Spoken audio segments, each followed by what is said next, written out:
Pessoal, estamos com mais um vídeo aqui no nosso canal Em Breve um Poliglota e hoje é a nossa 11ª aula de japonês, de Nihongo.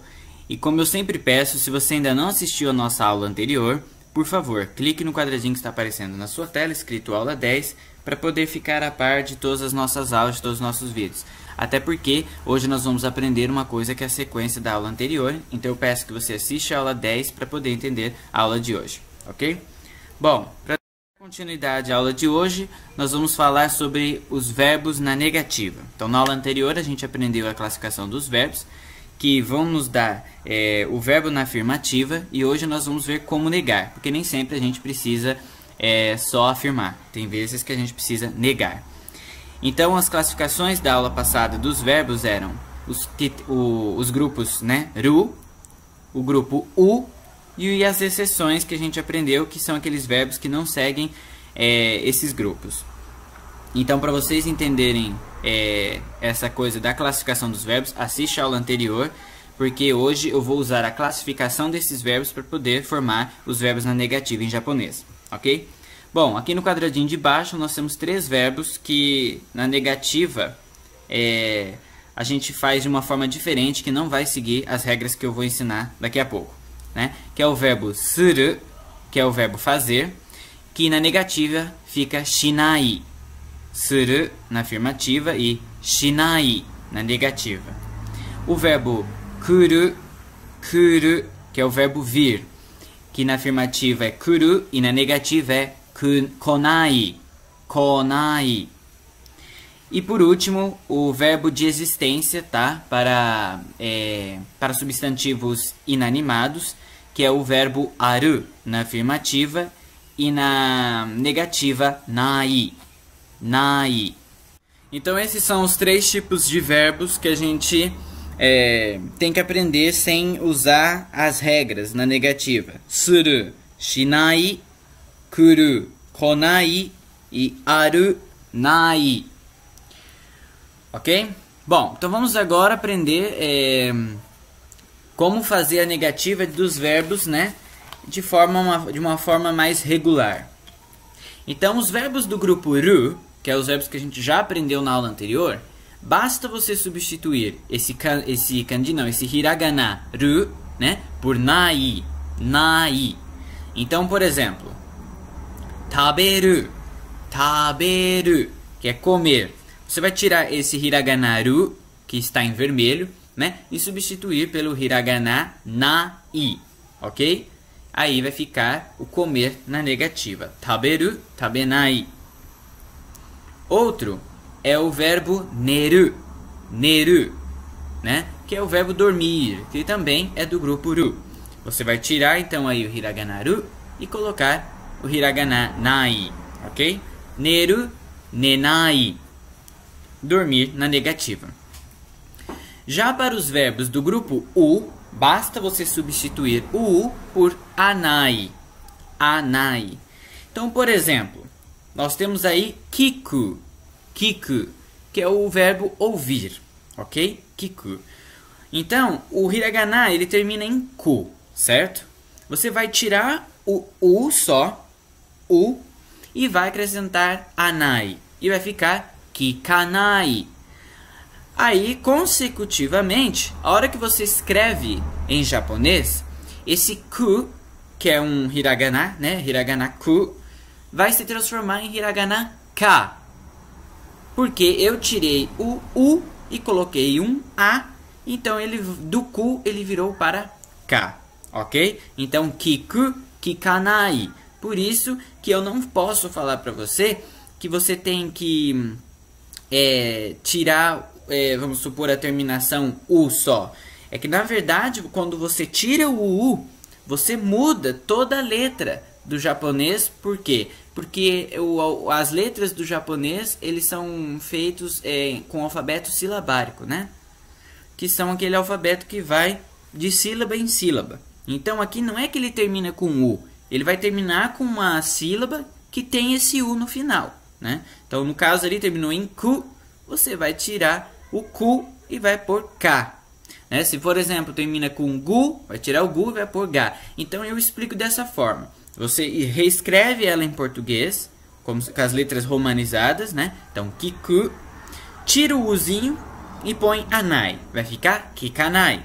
E daí, transcreve então para o japonês, que daí você sabe que a parte do ka, a, que é o ka, o hiragana, nós temos um hiragana próprio para ele. Ok?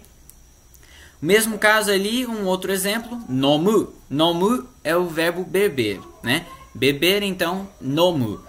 Você tira o u e põe anai. Vai ficar nomanai. E aí nós temos um hiragana já próprio para o ma, né? Então, de mu vira ma. E por isso fica nomanai com outra letrinha ali, diferente do verbo na afirmativa.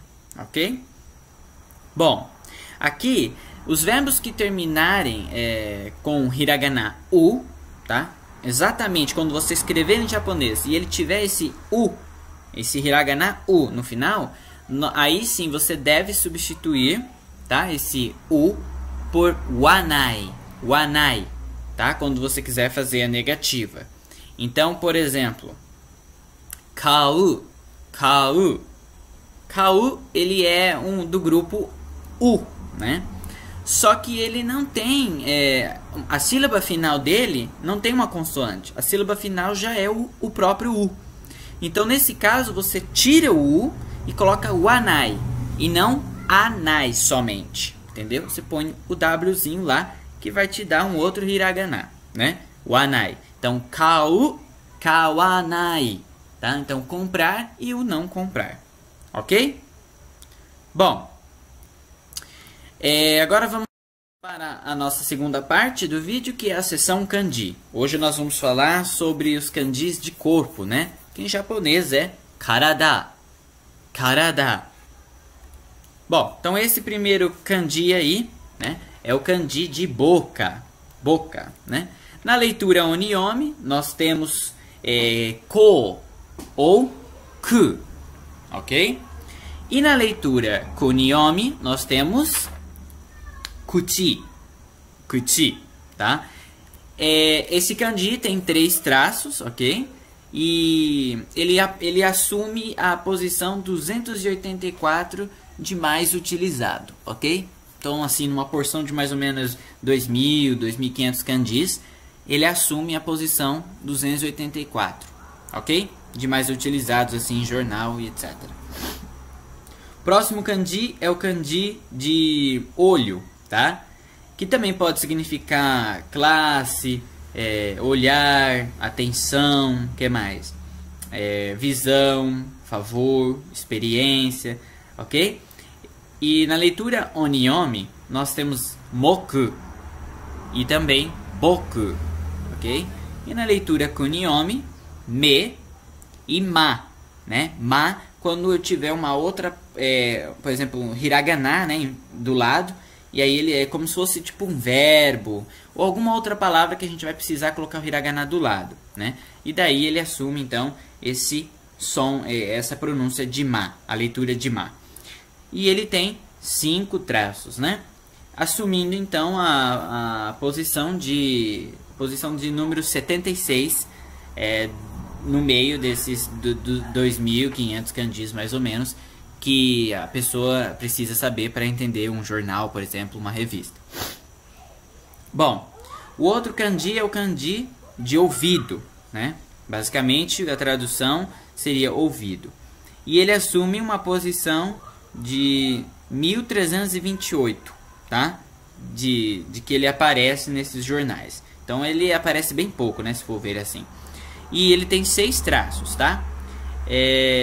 Aqui a leitura oniomi é ji e a kuniomi é mimi. Então, kuniomi, mimi e oniomi, ji, ok? Então, como eu disse, 6 traços aí, ok? Bom, vamos agora para próximos kanjis, né? Próximo kanji é o kanji de mão. A leitura oniomi é shi, zu. Nós temos 2 leituras, né? Oniomi, shi e zu. E a kuniomi, te e ta, né? E esse te aí, eu até esqueci de pôr uma vírgula, né? Te, depois vírgula, ta. Esse T com tracinho, ele está querendo indicar que se tiver algum outro hiragana, até mesmo o tá, eu esqueci de colocar um tracinho ali no tá também, mas o tá também, quando tem um hiragana do lado, ele pode assumir a leitura tá e a leitura T. Vai depender da palavra que eu estou querendo escrever, tá? Mas em geral, a leitura kunyomi é T, ok? Assumindo a posição de número 60, mais ou menos. 60. Deixa eu ver aqui na minha folha. Eu coloquei 60. Então ele é 60, a posição 60 de frequência que ele aparece nessas revistas, nesses jornais, né? Então é muito mais do que... ele é muito mais frequente do que o kanji de ouvido que a gente viu agora há pouco, né? E ele tem 4 traços, ok? Bom, próximo kanji é o kanji de pé, perna, de também ser suficiente, né? Ele assume a posição de 343 de frequência, tá?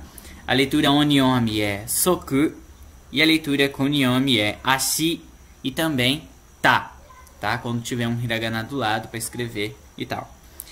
Então aí ele possui 7 traços, ok? 7 traços.